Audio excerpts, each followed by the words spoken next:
why isn't there a good movie about Australian cars? Is that the truth? Well, I don't think so. Is it the Australian accent that people don't like? Is it the rampant underfunding of movies? Is it that there's no good stories in Australia, or is it that we've got no culture? I don't believe those things to be true. Looking through the list of Australian movies that feature Australian cars, we have a couple of prime examples. Some movies that have absolutely done amazingly well, others that have potentially flopped. I would say they did flop. Okay, so first we've got Mad Max. It follows Max around. He's in Australia. It's set in the future, and society has collapsed. Basically, he's a police officer, and his family gets killed by some bikers, I'm pretty sure. And so what happens is he seeks revenge. And as Australia gets deeper and deeper into barbarity and societal collapse, Max finds himself, you know, on both sides of the fence. One moment he's in it for himself, and the next minute he shows his altruistic side and he wants to help others. So that's the sort of the idea. It's a fantastic storyline and lends really, really well to action-packed scenes. There's been 4 movies released. There's one new one coming out, 2023, and I believe the name may be, yes, it's called The Wasteland, coming out in 2023. So that particular movie features a 1973 Ford Falcon XB GT Coupe, dubbed the V8 Interceptor.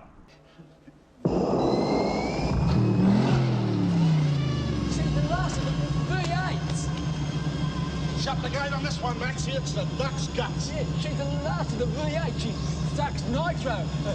Face forehead. Twin overhead cam. 600 horsepower through the wheel. With the blower. With the blower. Oh, she's meanness, but the music and the bitch is born to love. He's in a coma, man. Loves it. It's got a supercharged engine. It's got a Scott hat, which is the hat that sits on top of the supercharger. It's a very famous car for its rugged good looks.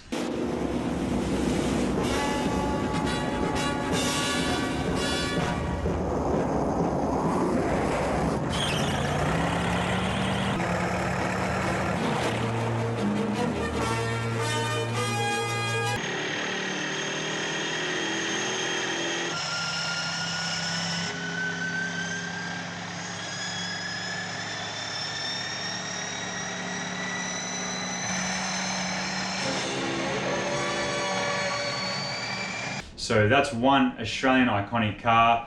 There are other Australian cars littered throughout those movies, which is great to see. Often you'll see them in almost disrepair, and it's amazing to sort of see what they've done with those cars to make them look apocalyptic or fit in with the apocalyptic landscape.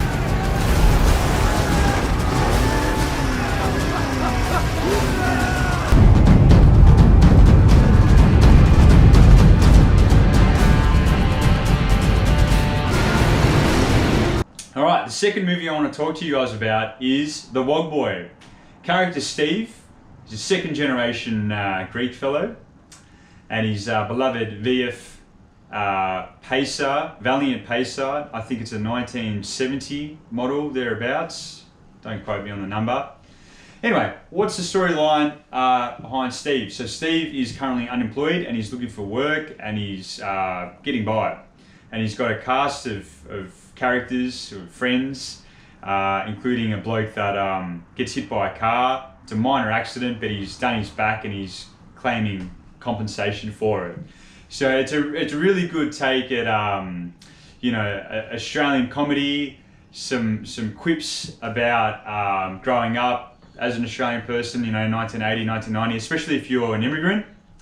And so it heavily features that Pacer because it is Steve's prized possession. Fuck! My God, Vitus! What was that, Trev? Hey, you smashed the car, you stupid! Shut up, Revlaka, shut up! Oh my God. Oh my God. Look at my car. Look what you did to my car, mate. Relax, it's just a tail light. Relax. You relax there. Relax. Mate, that's a 69 Valiant Pacer. Do you understand? Huh? And so back in the day, you know, Valiants, they were called the Greek Mercedes or the Wog Chariot or something to that effect. So he kind of plays into that stereotype to comedic effect, and it was a very, very popular movie.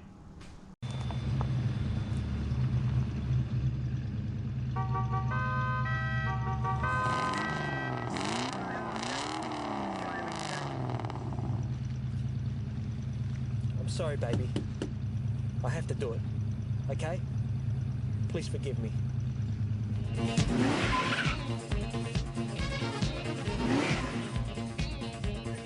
It's my unpleasant duty to inform you that a collision between our vehicles is imminent.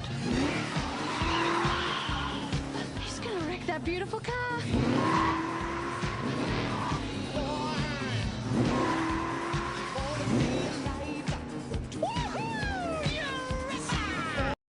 Another movie that started off as a TV show, which is one of my favorite shows of all time, is Fat Pizza.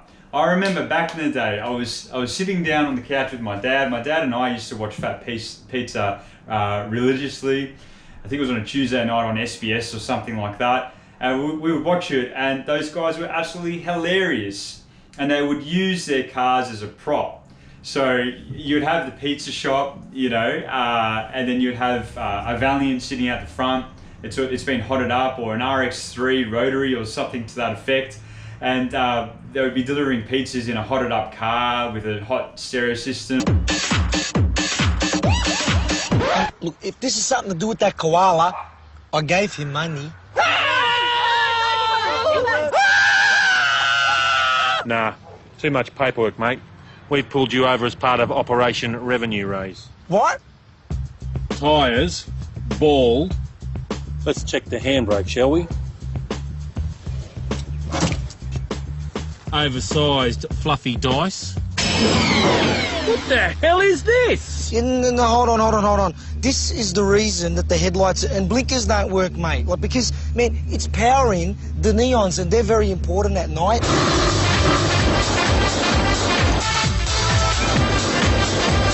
It's like a nightclub in there, man. And so, they would put themselves in really uncomfortable situations, which would provide, a situation where something funny would happen. Oh, come on, man. Look, please, this car's roadworthy. Look, let me prove to you, that it is. And if I can, will you take the sticker off? All right, prove to me that this car is roadworthy.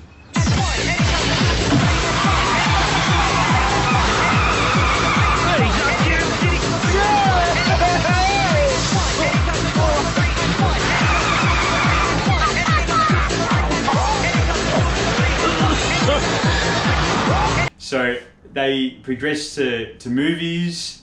I know they're still filming Housos, and they've got a bunch of different projects on the go. But these guys have been around for a long, long time.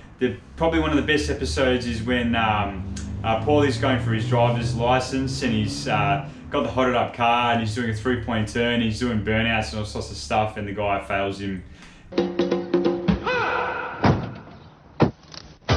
Won't you take me to a funky town? Won't you take me to Music too loud.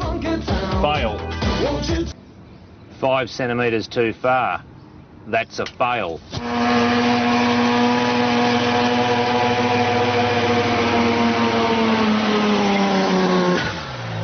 Fail. What was wrong with that 3-point turn? Tell me. Fail. And then eventually he delivers a pizza there, and yeah, it's really funny. You guys got to check it out. Wait a minute. I know your face. You used to be the driving tester for the RTA, didn't you? Actually, I retired 3 years ago. What are you doing? Mate, there's no way you're getting a pizza from me. Okay, the next one I want to talk about is Love the Beast, which is sort of a documentary / movie. It features Eric Bana and his XB coupe that he had since he was a young bloke. My car has been like a campfire to me and my friends. I think he had it for 25 years. He basically put it in a race to Target Tasmania Rally. 3, 2, 1, go!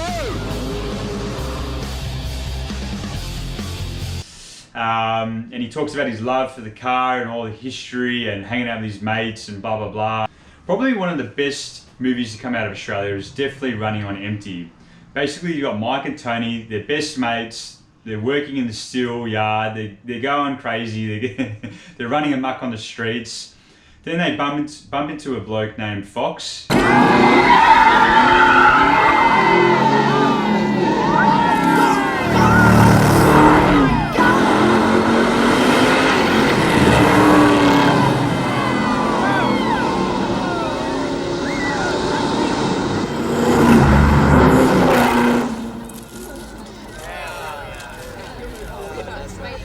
Anyway, so they lose to him in a race. They decide they're going to go out bush. They're going to race other people for money to soup up Mike's GTHO Phase 3.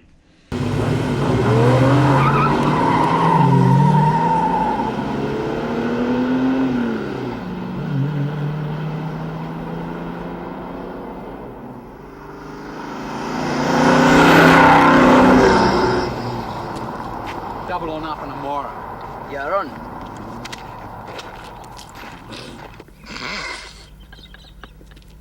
A lot happens in that time frame. You know, there's a bit of romance, there's a lot of action, but it culminates in a final showdown, a final race. Now, I won't spoil it for you guys. If you haven't seen it, you guys got to check that one out. That one's a real ripper of a movie.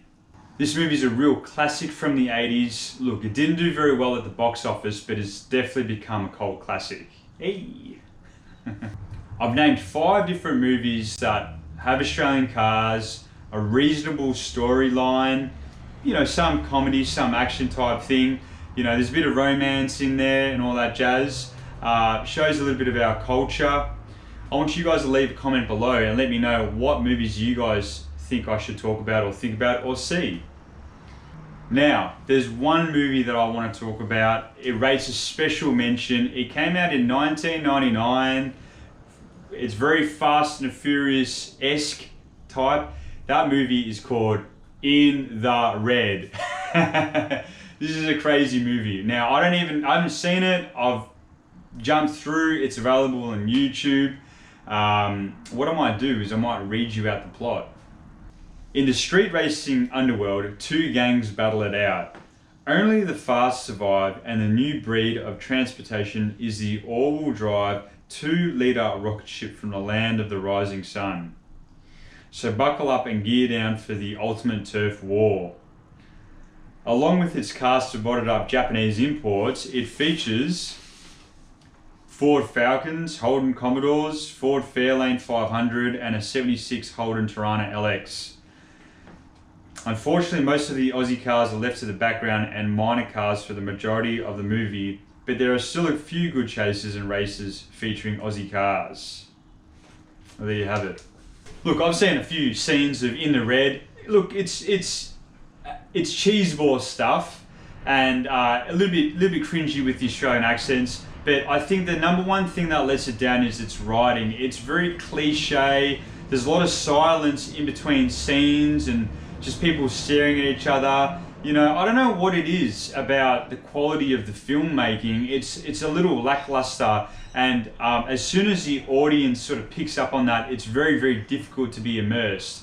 Things with Fast and the Furious and why that's so popular is, yeah, look, a lot of the lines are cheeseball, but like you can see they spent money on the production. The cars are cool. There's been a lot of thought put into stunts and the coordination of scenes and how the movie flows. But I definitely think the number one thing is the storyline. If you've got a captivating story, then the whole movie will be elevated. So we've got to take a look at as to why there isn't more Australian car movies. And honestly, I'm not quite sure what the answer is. Mate, somebody call up James Packer, because I know that bloke isn't doing much and I know he likes going Hollywood.